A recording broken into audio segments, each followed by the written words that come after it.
শূন্য পকেটে যে ভালোবাসে আগলে রাখে, যার কাছে মানসিক শান্তি পাওয়া যায়, হোক না সে অগোছালো এলোমেলো।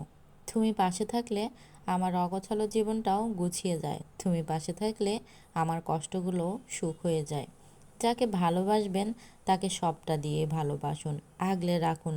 ভালো খারাপ সমস্ত সময় তার পাশে থাকুন, যত্ন নিন। দিনের 24 ঘন্টার মধ্যে কিছুটা সময় তার জন্য বরাদ্দ রাখুন। তাকে ভালোবাসা হয়ে উঠুন। নামাজের প্রতিটা মোনাজাতে তাকে রাখুন। দিন শেষে জিজ্ঞাসা করুন মানুষটা ভালো আছে কি না।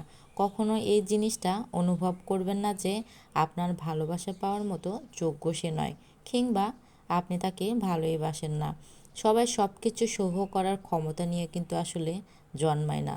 দিন শেষে আপনি যে মানুষটাকে অবহেলা করেছেন, কিংবা ভালোবাসার নামক নোংরা খেলাটা খেলেছেন, কাঁদাচ্ছেন, কে বলতে পারবে ওই মানুষটাই হয়তো আপনার ইহকাল এবং পরকালের হালাল করে পাওয়ার জন্য আল্লাহর কাছে অনেক অনেক দোয়া করে।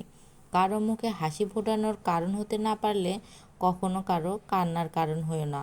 মনে রাখবে, আপনার জন্য কারো চোখ থেকে এক ফোঁটা অশ্রু ঝরলে প্রকৃতি তার 10 গুণ ফেরত দেবে। প্রকৃতি কারো ঋণ রাখে না।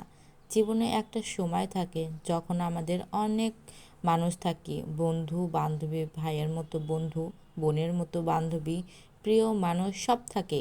তবে এরা আমাদের জীবনে জায়গা করে নিয়ে চিরস্থায়ীভাবে চলে যায় সব কিছু পিছুটান ভুলে। একটা সময় পর এই প্রিয় মানুষগুলো এক এক করে হারিয়ে যায়। কেউ বা নিজে থেকে দূরত্ব বাড়িয়ে দেয়, কারোর সাথে আবার মান অভিমানের লিপ্ত হয়, কিংবা অন্য কোনো কারণে যোগাযোগ বন্ধ করে দেয়। এভাবে সব প্রিয়জন হারাতে হারাতে প্রিয়জনের সংখ্যা শূন্যের কোঠায় পৌঁছে যায়। আর এভাবে আমরা একা হয়ে যাই, একাকিত্বে ডুবে যাই। তবে এই একাকিত্ব কিন্তু খারাপ না। না কারো থেকে কোনো এক্সপেকটেশন রাখি, না আমার থেকে কেউ কোনো এক্সপেকটেশন রাখে। এভাবে জীবন চলছে জীবনের মতো, তবুও জীবনটা সুন্দর। তো আপনাদের সাথে অনেক গল্প করলাম। ছোট বড় সব মাছ আমার পছন্দের। শীত আসলেই এই টমেটো দিয়ে মাছ রান্নাটা আমার অনেক ভালো লাগে। আর উত্তরবঙ্গের বিখ্যাত এই আলু ঘাটিটা রান্না করলাম। কেউ মাংস দিয়ে রান্না করে, আবার কেউ ডিম দিয়েও রান্না করে। তো আজকে আমি ডিম দিয়ে রান্না করেছি, আর সাথে ধনিয়া পাতাও অ্যাড করেছি। এটা অনেক মজা লাগে খেতে। এই ভিডিওটা ছিল গত শীতের, এখনও আমি পোস্ট করতে পারিনি। দেখেন আমি কতটা অলস। আর এখানে আমার মেয়ের জন্য একটা গিফট আসছে, তো সেটা আমার হাজব্যান্ড খুলে দেখছিল এর ভিতরে কি আছে।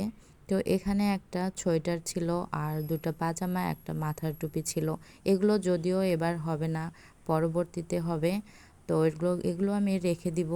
তো সবাই ভালো থাকবেন, সুস্থ থাকবেন। আল্লাহ হাফেজ। আমার ভিডিওটা যদি ভালো লেগে থাকে একটা লাইক কমেন্ট শেয়ার করে দিবেন।